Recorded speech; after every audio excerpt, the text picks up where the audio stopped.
Dr. James, thank you so much for joining us today. Thank you. The pleasure's mine. So, Dr. James, you are a man of rich wealth, rich insight and knowledge. Right. And off camera, I shared with you that I think I'm pretty decent as it relates to communicating, especially in the written form. However, I really do not believe that many people will want to read too much into what I write. However, I really am just inspired that you have taken the journey to be an author amongst many other things. What has inspired you to communicate, to inform others in the written form? I've always liked to write. I've always liked to run my mouth. When I was in school, I used to get in trouble for talking to the other students after I finished my assignment. Oh, that was me. And it's a coincidence now. I'm a professional speaker. I get paid to run my mouth. I once was scolded for that. But I enjoyed writing the book reports. I enjoyed sharing my thoughts. And it's a way for me to get people to feel what I'm saying, see what I'm saying, and hear what I'm saying. And not volume, but get it at a visceral level, a stronger understanding.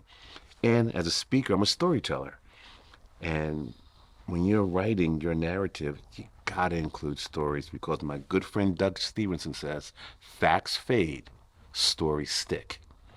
So when I'm speaking and when I'm writing, I make sure I'm telling stories to have an indelible impact on your life. And I love seeing people smile or say, I get it. And my love language is words and touch, so I do my best to do both.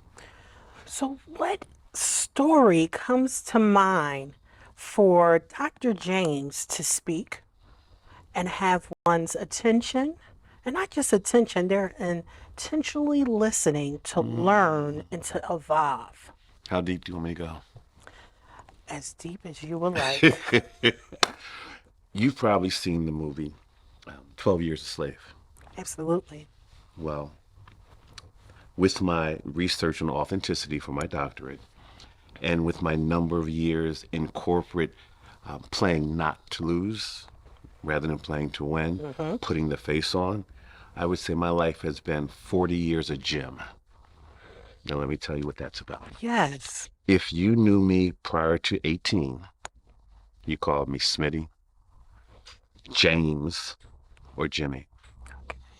My high school, 95% Black African American demographically. Well, my college, Widener University, when I attended from 79 through 83, was probably 95+% white Caucasian. And when I set foot on campus, I looked around and said, I don't belong here. So I immediately wanted to fit in. I played football. My teammates called me Jim. No, my name is James. No, Jim. I said, James. Yeah. Jim. Folks on campus, they call me Jim. So I put Jim on like you put on a pair of Spanx, and that was my name.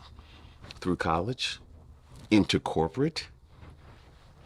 When I started my own business in 2002, it was called Jim Packed Enterprises. I would Jim Pact you, not impact you. But it wasn't until George Floyd was murdered. And I had this epiphany that as professional black man in the United States, I could do so much more. I had been an ally, but I needed to be an advocate. And I took Jim off and I said, I put my birth name on, going back to James. And from that forward, I said, I have work to do to create more inclusion in our society, as well as speaking up for people in underrepresented groups. So no more 40 years of Jim, I'm back to my birth name, James Smith Jr.